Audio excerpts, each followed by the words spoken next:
All right, I want to go ahead and do another example of example number 1. Just go ahead and do another factoring and using the factor zero property there. Okay. All right, so we want to go ahead and solve this again. We want to solve this quadratic. All right, and we're going to need to factor the left side. And the reason why I know that I need to factor it is because I want to use the property a times b equals 0. And right now this is not a product. This is not a multiplication. This is a term minus a term minus a term. So the way that you turn this into a product is you have to multiply, or is that you have to factor. That's what factoring does. Factoring turns terms that are being added or subtracted into multiplications. Really cool there. All right, so I'm just gonna be consistent with the method that I did last one. All right, and I'm gonna go ahead and do my judo.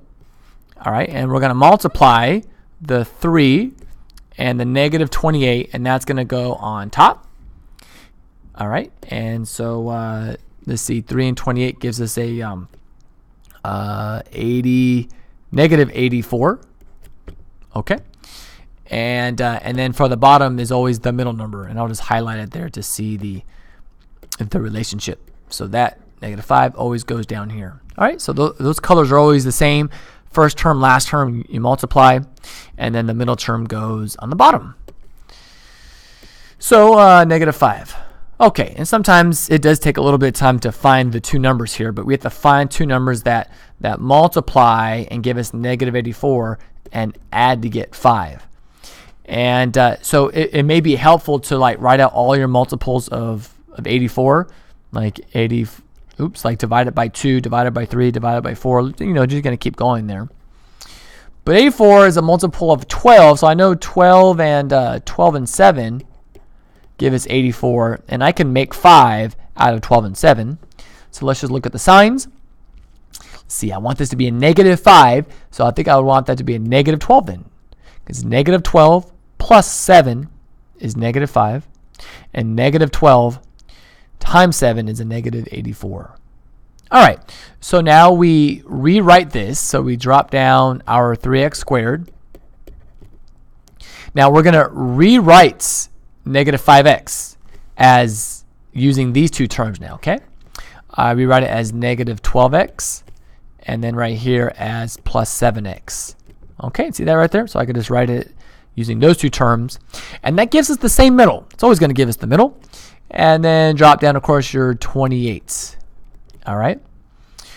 All right, so now that you have 4 terms, and you always will have 4 terms, we're going to now factor by grouping. You'll put the first 2 terms in parentheses, and then you put the second 2 terms in parentheses. And then we're going to go ahead now and factor each parenthesis. So let's take out the GCF. The GCF of 3x squared and negative 12x. So they all have a 3x in common, right?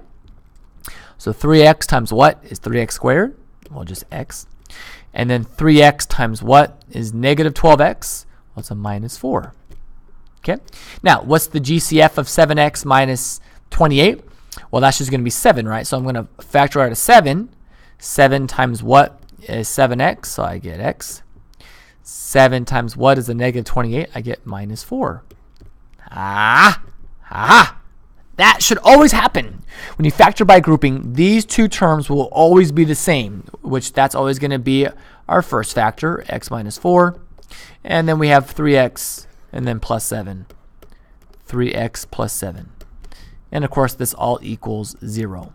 Now, it doesn't matter if you put the x minus 4 first or if you put the 3x plus 7 first, right? Because when you multiply two numbers, a times b or b times a, they still yield the same result. It's the same thing. So mathematically, it makes no difference there. So now that we have a product, we have a something times something equals 0, I know that each of those must be either a must be 0 or b must be 0. Okay, so that's what we do now. We set each factor equal to 0. So let's have x minus 4 equals 0. 3x plus 7 equals 0. And now we're going to go ahead and solve for x. Heck yeah. I'm going to add 4. So x equals 4. Here we're going to subtract 7 from both sides. So 3x equals negative 7. And then I'm going to divide both sides by 3. And I get x equals negative 7 thirds. So we have our two solutions, which again, they represent the x-intercepts of our parabola.